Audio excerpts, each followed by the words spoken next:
Assalamualaikum warahmatullahi wabarakatuh. Izin bertanya teh, apakah boleh menjima seorang istri sesudah haid tetapi belum mandi besar? Terima kasih. Wassalamualaikum warahmatullahi wabarakatuh. Waalaikumsalam warahmatullahi wabarakatuh. Bismillah, alhamdulillah, wassalatu wassalamu ala rasulillah. Bagaimana jika seorang istri yang sudah bersih dari haidnya ataupun yang sudah tidak ada lagi darah dari darah nipasnya ataupun dari darah haidnya, tetapi seorang istri itu belum sempat melakukan mandi besar, apakah boleh disetubuhi oleh suaminya? Maka itu hukumnya tidak boleh. Jadi untuk seorang istri ya wayahna harus mandi besar dulu, dan suaminya ya harus sabar dulu, harus menunggu istrinya mandi besar dulu. Jadi jangan berpikir bahwa udah aja nanti mandinya sekalian udah bersih iya misalkan, itu nggak boleh. Jadi fikih mengatakan maka wanita tersebut ketika sudah suci dari darah haidnya, ketika sudah suci dari darah nifasnya, maka harus melakukan mandi besar dulu seperti itu. Ada hadis Rasulullah yang mengatakan inna tahta kulli sya'ratin janabatan faghsilu asy-sya'ra wa anqul bashar. Jadi di setiap bawah setiap helai rambut itu terdapat jinabah, kata Rasulullah. Oleh karena itu cucilah rambut dan bersihkanlah kulitnya.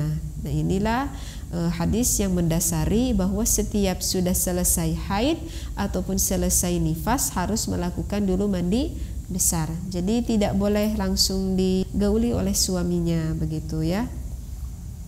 Bahkan itu hukumnya haram jika suami menggauli istrinya tetapi istrinya belum mandi besar gitu, maka itu adalah hukumnya haram. Nah, bahkan di sini ada hadis man ata haidan aw imra'atan fi duburiha aw kahinan faqad kafara bima unzila ala Muhammadin sallallahu alaihi wasallam. Barang siapa yang menyetubuhi wanita, man ata haidan, yang wanita yang haid ataupun menyetubuhi wanita di duburnya, maka ia telah kufur apa yang diturunkan kepada Nabi Muhammad sallallahu alaihi wasallam. Jadi ingat ya, ini hukumnya haram, tidak boleh. Maka bagi suami bersabar dulu menunggu wanitanya mandi besar, dan yang wanitanya perempuannya istrinya maka harus bersabarlah, harus mandi besar dulu. Jadi jangan berpikir bahwa udah ajalah nanti sekalian mandi besarnya, tidak boleh. Kecuali kalau misalkan seorang istri digauli oleh suaminya, misalkan di dalam satu malam tersebut misalkan suaminya menggauli istrinya sampai 2 atau 3 kali. Apakah setiap sesudah keluar air mani atau sesudah disetubuhi oleh suaminya apakah harus selalu mandi? Kalau untuk ini itu tidak apa-apa gitu. Jadi kalau misalkan di dalam satu malam bisa sampai 2 atau 3 kali, maka cukup nanti mandi besarnya mau menjelang subuh, misalkan ketika mau sholat subuh begitu. Nah, kalau untuk ini itu tidak apa-apa begitu, tetapi disunahkan setelah melakukan jima dengan suami, maka disunahkan suami dan istrinya itu untuk berwudu begitu. Bahkan kalau misalkan sesudah berhubungan intim kita mau makan sesuatu, maka itu disunahkan harus berwudu dulu begitu. Disunahkan seperti itu ya. Jadi disunahkan hanya berwudu saja.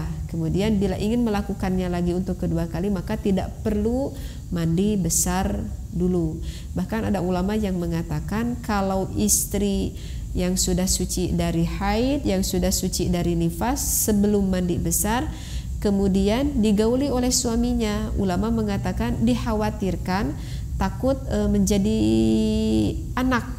Nah, dikhawatirkan anaknya itu akan mempunyai penyakit lepra gitu. Jadi ada ulama yang mengatakan seperti ini, yang dikatakan oleh Hasyiyah Al-Qalyubi, faidatun al-wad'u qabla al-ghusli fil haidi aw ba'dahu yurisul juzama fil waladi kama qila wallahu a'lam. Jadi ini ada di dalam saya baca keterangan ini di dalam kitab Is'adur Rafiq, bahwa ulama yang mengatakan dikhawatirkan jika menjadi anak, dikhawatirkan anaknya akan mempunyai penyakit kulit lepra seperti itu.